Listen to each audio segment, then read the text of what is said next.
Okay, let's go live now to Jonathan Lee. We like to show you how the sausage is made during an election campaign, and Jonathan has taken that quite literally. We take you to the seat of Eden-Monaro. He is in Queanbeyan, a place I know very well, having lived in Canberra for a long time. Jono, what are voters telling you this morning? Because Eden-Monaro is basically a bellwether. There was a bit of an outlier in one of the more recent election campaigns, but it's a bellwether. Yeah, I think it was a bellwether up until 2016, which effectively means whoever wins here basically sends the leader to the lodge.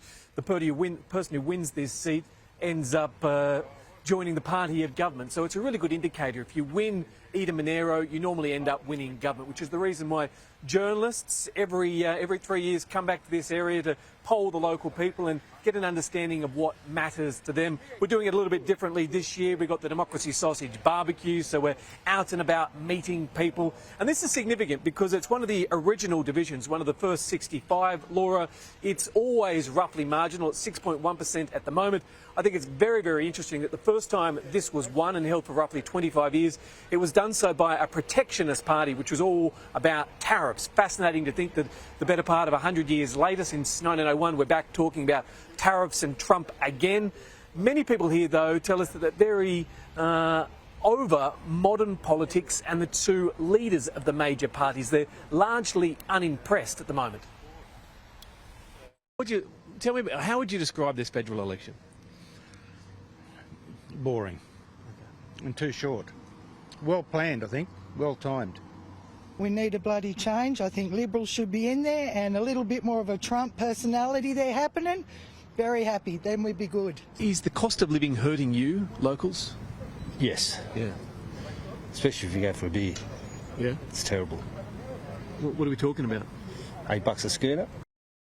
Laura, if you've travelled the New South Wales south coast, perhaps you've been in Goulburn, which is just north of Canberra, or maybe out towards Braidwood, which gets a little further south and down towards the coast, you've probably gone to Trapper's Bakery. We went there this morning to buy 4 loaves of bread and some rolls as well.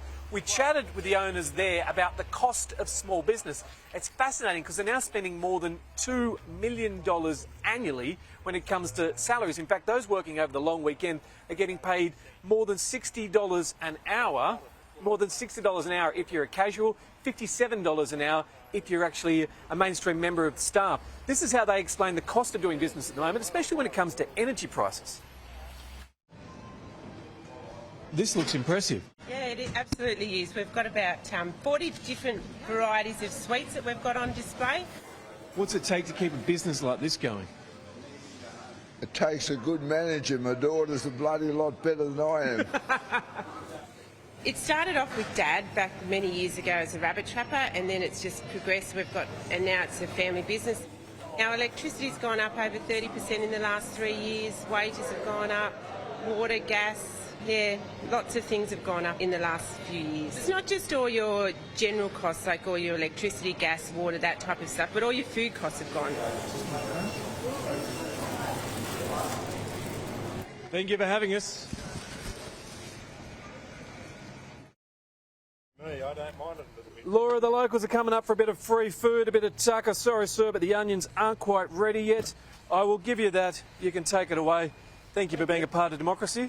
Oh, no worries.